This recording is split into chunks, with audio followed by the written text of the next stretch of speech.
नमस्कार, स्वागत है आपका जस्ट इंडिया में और मैं हूं आपके साथ मुस्कान। रुक करते हैं उन तमाम खबरों का जो आपके लिए हैं जरूरी। खबरों के प्रायोजक हैं आरोग्य मास्क लगाएं, कोरोना से सुरक्षित रहें। Oscar super speciality hospital and trauma centre, रंज किया showroom in Rohtak and Bahadurgarh. Showroom पर आएं, टेस्ट ड्राइव लें और गाड़ी बुक कराएं। प्रधानमंत्री नरेंद्र मोदी ने अपने रेडियो कार्यक्रम मन की बात के जरिए राष्ट्र को संबोधित किया। मन की बात में पीएम मोदी ने कहा कि कोरोना काल में नागरिकों ने अपने दायित्व का एहसास किया है। हर तरह के उत्सवों में लोग संयम बरत रहे हैं। देश में हो रहे आयोजन में जिस तरह का संयम और सादगी इस बार देखी जा रही है वह अभूतपूर्व है। पीएम मोदी ने कहा कि हम बहुत ही बारीकी से अगर देखें तो एक बात अवश्य हमारे सामने आएगी, हमारे पर्व और पर्यावरण, इन दोनों के बीच एक बहुत गहरा नाता है। बिहार के पश्चिमी चंपारण में सदियों से थारू आदिवासी समाज के लोग 60 घंटे के लॉकडाउन, उनके शब्दों में 60 घंटे के बरना का पालन करते हैं। प्रकृति की रक्षा के लिए बरना को थारू समाज के लोगों ने अपनी परंपरा का हिस्सा बना लिया है और ये सदियों से चला आ रहा है। पीएम मोदी ने साथ ही ये भी कहा कि आमतौर पर ये समय उत्सव का है, जगह जगह मेले लगते हैं, धार्मिक पूजा पाठ होते हैं। कोरोना के इस संकट काल में लोगों में उमंग और उत्साह तो है ही, मन को छू लेने वाला अनुशासन भी है। आमतौर पर ये समय उत्सव का होता है, जगह जगह मेले लगते हैं, धार्मिक पूजा पाठ होते हैं।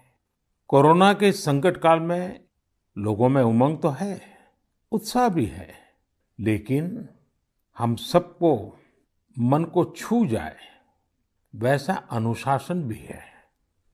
बहुतेक रूप में देखा जाए तो नागरिकों में दायित्व का एहसास भी है। लोग अपना ध्यान रखते हुए, दूसरों का ध्यान रखते हुए अपने रोजमर्रा के काम भी कर रहे हैं। देश में हो रहे हर आयोजन में जिस तरह का संयम और सादगी इस बार देखी जा रही है वो अभूतपूर्व है। गणेशोत्सव भी कहीं ऑनलाइन मनाया जा रहा है तो ज्यादातर जगहों पर इस बार इको फ्रेंडली गणेश जी की प्रतिमा स्थापित की गई है। 1 सितंबर से अनलॉक का चौथा चरण शुरू हो रहा है, जिसको लेकर गृह मंत्रालय ने गाइडलाइन भी जारी कर दी है।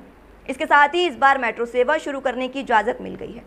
गृह मंत्रालय की नई गाइडलाइन के मुताबिक 7 सितंबर से देश में मेट्रो सेवा चरणबद्ध तरीके से शुरू हो जाएगी। वहीं दिल्ली एनसीआर में भी 7 सितंबर से मेट्रो सेवा शुरू की जाएगी। तो वहीं 21 सितंबर से सोशल, एकेडमिक, खेल, एंटरटेनमेंट, सांस्कृतिक, राजनीतिक और अन्य सभाएं भी हो सकेंगी। हालांकि इस तरह के किसी भी कार्यक्रम में 100 से अधिक लोग हिस्सा नहीं ले सकेंगे।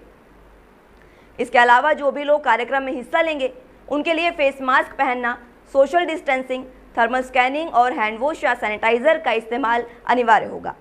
21 सितंबर से ओपन एयर थिएटर भी खोल दिए जाएंगे। तो वहीं 30 सितंबर तक स्कूल और कॉलेज बंद ही रहेंगे। इस बारे में सभी राज्य और केंद्र शासित प्रदेशों से विचार विमर्श किया गया था, जिसके बाद तय किया गया कि सभी शिक्षण संस्थान और कोचिंग सेंटर्स फिलहाल बंद ही रखे जाएं। हालांकि जो इलाका कंटेनमेंट जोन के बाहर है वहां पर स्कूल कॉलेज में 50% टीचर और स्कूल स्टाफ जा सकेगा, जिससे कि बच्चों को वहीं से ऑनलाइन क्लास दिया जा सके। केंद्रीय गृह मंत्रालय की ओर से अनलॉक 4 की गाइडलाइन जारी होने के साथ ही उत्तराखंड की प्रदेश सरकार ने भी गाइडलाइन जारी कर दी है, जिसमें सरकार ने प्रदेश में आने वाले लोगों की प्रतिदिन 2000 लोगों की सीमा का प्रतिबंध हटा दिया है। इसके साथ ही स्मार्ट सिटी की वेबसाइट पर पंजीकरण कराना भी अनिवार्य कर दिया है। सरकार का तर्क है कि ये कॉन्टैक्ट ट्रेसिंग के लिए जरूरी है। प्रदेश के लोगों को भी पंजीकरण कराना होगा, हालांकि अप्रूवल की जरूरत नहीं होगी। एमएचए की शनिवार को जारी की गई गाइडलाइन में ये स्पष्ट कर दिया गया है कि राज्य को केंद्र की अनुमति के बिना कंटेनमेंट जोन से बाहर किसी तरह का प्रतिबंध लगाने का अधिकार नहीं होगा। प्रदेश में कोरोना संक्रमण के मामलों को देखते हुए प्रति 2000 लोगों को ही आने की अनुमति थी। इसके साथ ही जिला अधिकारियों को अतिरिक्त 50 पास जारी करने को कहा गया था।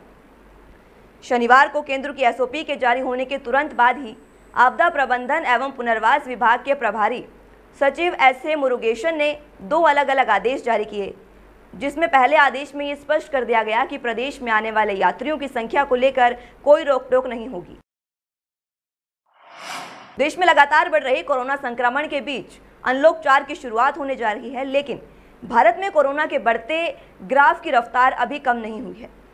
दुनिया में एक दिन में कोरोना के सबसे ज्यादा रिकॉर्ड केस भारत में आए हैं। पिछले 24 घंटे में 78,761 केस के साथ भारत में कोरोना मामलों की संख्या 35,42,734 के पार पहुंच गई है। केंद्रीय मंत्रालय के आंकड़ों के अनुसार देश में कोरोना संक्रमण से पिछले 24 घंटे में 948 कोरोना मरीजों की मौत के बाद अब मृतकों की संख्या बढ़कर 63,498 हो गई है।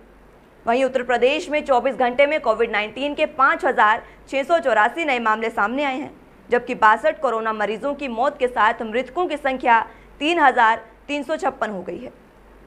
हालांकि राहत की बात यह है कि यूपी में अब तक 1,62,000 से ज्यादा मरीज ठीक भी हो चुके हैं। लखनऊ के गौतमपल्ली इलाके में रेलवे अधिकारी के बेटे और उनकी पत्नी की हत्या के दोहरे हत्याकांड ने पूरे लखनऊ पुलिस को हिला दिया था, लेकिन 4 घंटे में ही पुलिस ने दोहरे हत्याकांड का खुलासा कर दिया है, जिससे सुनने वाले भी सन्न रह गए हैं। दरअसल रेलवे अधिकारी राकेश दत्त वाजपेयी के बेटे और उनकी पत्नी की हत्या खुद उनकी बेटी ने ही की थी। वहीं दूसरी ओर दोहरे हत्याकांड की सनसनीखेज वारदात के बाद पुलिस ने आरडी वाजपेयी का बंगला खंगाला तो आरोपी छात्रा के कमरे से जगह जगह पर इमोजीज बने मिले हैं। खास बात यह है कि सभी इमोजी आंसू वाले हैं। बता दें कि पुलिस अधिकारियों ने दावा किया है कि राष्ट्र स्तर की निशानेबाज रही रेलवे अधिकारी की बेटी मानसिक रूप से अस्वस्थ थी और वो डिप्रेशन का शिकार भी थी।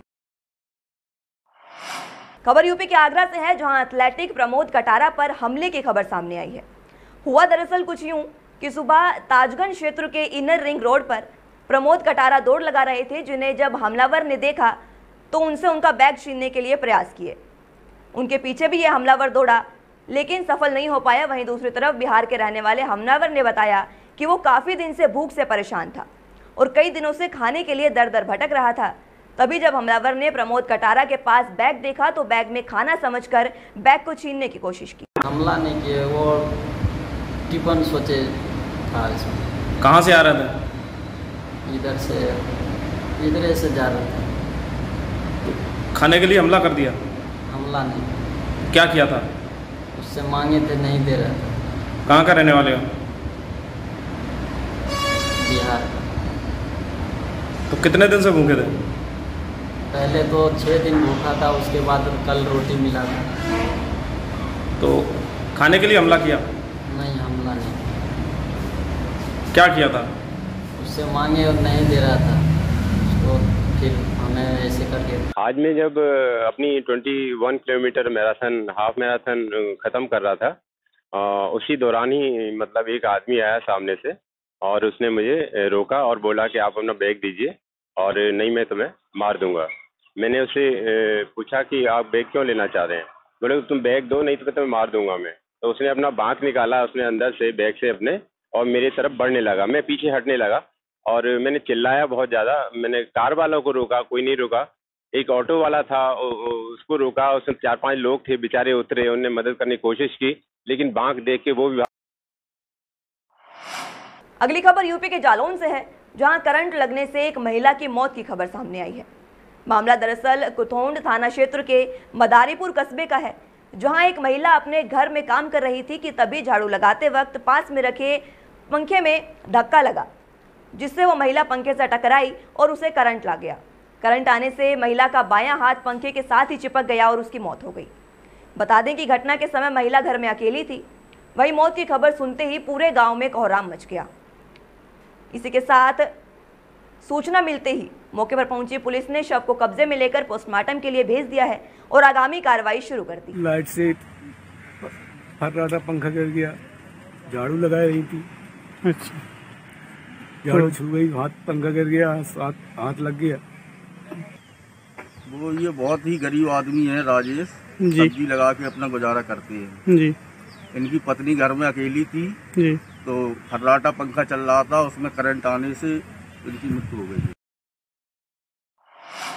खबर यूपी के पीलीभीत से है, जहां जिलाधिकारी पुलकित खरे ने पुलिस अधीक्षक जयप्रकाश सहित जिले का दौरा किया। इस दौरान उन्होंने सरकार द्वारा निर्देशित शनिवार और रविवार के बंद का निरीक्षण किया। साथ ही उन्होंने मुहर्रम के दृष्टिगत शांति व्यवस्था का भी जायजा लिया। इस दौरान उन्होंने शहर के मुख्य बाजार सहित सभी व्यस्ततम इलाकों का भ्रमण भी किया, जहां एक क्रोकरी की दुकान खुली मिलने पर जिलाधिकारी ने अधिशासी अधिकारी नगरपालिका को जुर्माना लगाते हुए आवश्यक कार्रवाई करने के लिए भी निर्देशित किया। इतना ही नहीं, भ्रमण के दौरान जिलाधिकारी ने आम जनमानस से कोरोना संक्रमण के दृष्टिगत नियमित मास्क लगाने और बंद के दिन घर से बाहर अनावश्यक रूप से ना निकलने की अपील भी की। साथ ही जो लोग बिना मास्क के बाहर दिखाई दिए उनको चेतावनी देते हुए मास्क लगाने हेतु निर्देशित भी किया गया। मेरे द्वारा पुलिस अधीक्षक महोदय द्वारा कई थानों की फोर्सेस के साथ QRT के साथ शहर का भ्रमण करा गया, रूट मार्च करा गया है। शासन की तरफ से जो निर्देश मिले हैं कि शनिवार रविवार बंदी रहेगी, उसका जायज़ा लेने के लिए रूट मार्च करा गया। साथ ही साथ लोगों के बीच जागरूकता आए कि कोरोना के समय में आवश्यक जब तक ना हो तब तक घरों से बाहर शनिवार रविवार को ना निकले हैं। कल मुहर्रम भी है, उसको देखते हुए शांति व्यवस्था का भी शहर में जायज़ा लेना था। पूरी फोर्स के साथ मजिस्ट्रेट्स और पुलिस अधीक्षक महोदय हम सब ने शहर में शांति व्यवस्था का जायज़ा लिया है और ये सुनिश्चित करेंगे कि त्यौहार और सारे पर्व जो आने वाले पर्व हैं वो भी अच्छे से निकलें। शासन के स्पष्ट निर्देश हैं कि कोरोना के समय में किसी भी तरह का सार्वजनिक आयोजन प्रतिबंधित रहेगा। वह किसी भी प्रकार का आयोजन हो सकता है, उस पर प्रतिबंध रहेगा, क्योंकि इस समय हम सब कोरोना की महामारी से जूझ रहे हैं। जरूरी है कि हम सब जब तक बहुत ज़रूरी ना हो घरों से बाहर ना निकलें। यदि सार्वजनिक जगह पर जाएं तो नाक और मुंह ढक कर जाएं और सोशल डिस्टेंसिंग का पालन जरूर। केंद्र और राज्य सरकारें एक तरफ गांवों का कायाकल्प करने के लिए करोड़ों रुपए खर्च कर रही हैं, तो वहीं दूसरी तरफ बैठे जिम्मेदार लोग सरकार की मंशा पर पानी फेरते नजर आ रहे हैं। इसकी एक बानगी विकासखंड पूरनपुर की ग्राम पंचायत केसरपुर के राजसव गांव हीरपुर में देखने को मिली, जिसमें ग्राम प्रधान और पंचायत सचिव की मनमानी के कारण गांव के लोग पिछले लंबे समय से विकास की बाट देख रहे हैं, क्योंकि यहां 5 साल से विकास की कोई किरण नहीं खिली है। ग्रामीणों का आरोप है कि इस 5 वर्षीय योजना में अभी तक गांव में किसी को भी शौचालय और आवास का लाभ नहीं दिया गया, जबकि गांव की ज्यादातर आबादी गरीब और निम्न तबके की है। इतना ही नहीं, ग्रामीणों का कहना है कि 5 साल में गांव में कोई भी अधिकारी झांकने तक नहीं आया है। पानी की निकासी की व्यवस्था न होने के कारण घरों का पानी सड़कों पर भर रहा है, जो बीमारियों को भी खुलेआम दावत दे रहा है। गांव के विकास के लिए ग्रामीणों ने मुख्यमंत्री पोर्टल पर भी शिकायत की, लेकिन नतीजा शून्य रहा, जिसके बाद अब एक बार फिर ग्रामीणों ने योगी सरकार से गांव का विकास कराने की गुहार लगाई। हमारे यहाँ है, हमारे गांव के रोड और रास्ता सब खराब है, इसलिए हम लोग परेशान हैं। न गाड़ी आती है, ना साइकिल निकलती है, पैदल भी आदमी नहीं निकल पाते हैं। एक भी साथ चला, हमारे 6 लड़के हैं, जिसमें एक लड़का भी क्यों नहीं मिला है, 5 को नहीं। समस्या हमारे गांव में रास्ता उस्ता प्रधान कोई आते नहीं, 5 साल हो गए, केवल वोट मांगने आते हैं। शिकायत की है, जो भी अधिकारी आते हैं वो केसरपुर आके यहाँ आते नहीं, आते हैं केसरपुर प्रधान के यहाँ जाते हैं, वहाँ से पैसा लेके मुड़ जाते हैं, गाँव को आते नहीं, ना कोई कुछ देखता है ना कोई कुछ करता है। प्रधान भी वोट मांगने के अलावा फिर आते नहीं। खबर यूपी के बुलंदशहर से है, जहां पुलिस को एक बड़ी सफलता हाथ लगी है। दरअसल कोतवाली देहात की चौलन चौकी क्षेत्र में पुलिस ने 30 कछुओं सहित कछुआ तस्कर को गिरफ्तार कर लिया।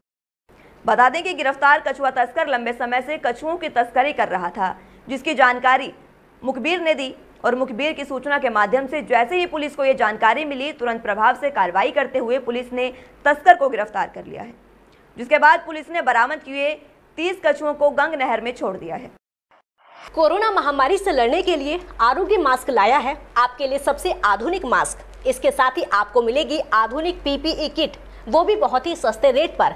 contact@arogyamask.com पर जाएं और हमसे संपर्क करें, या फिर www.arogyamask.com से जुड़ें। इसके साथ ही आप हमें कॉल कर सकते हैं। हमारा पता है Anand international, plot number 181, sector 25, Panipat, Haryana.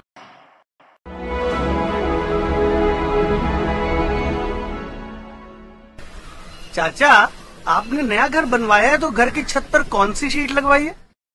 बेटा, मैंने अपने घर की छत पर एशियन शीट लगवाई है, क्योंकि वो कभी न मिटने वाले ओरिजिनल निशान की चादरें हैं। साथ में ISI का चिन्ह, 5 साल की वारंटी के साथ साथ पैसों का सही मूल्य देने वाली वही इकलौती शीट्स हैं। क्योंकि नाम नहीं, पहचान जरूरी है। फिलहाल के लिए इतना ही। जुड़िए रहे जस्ट इंडिया के साथ। नमस्कार।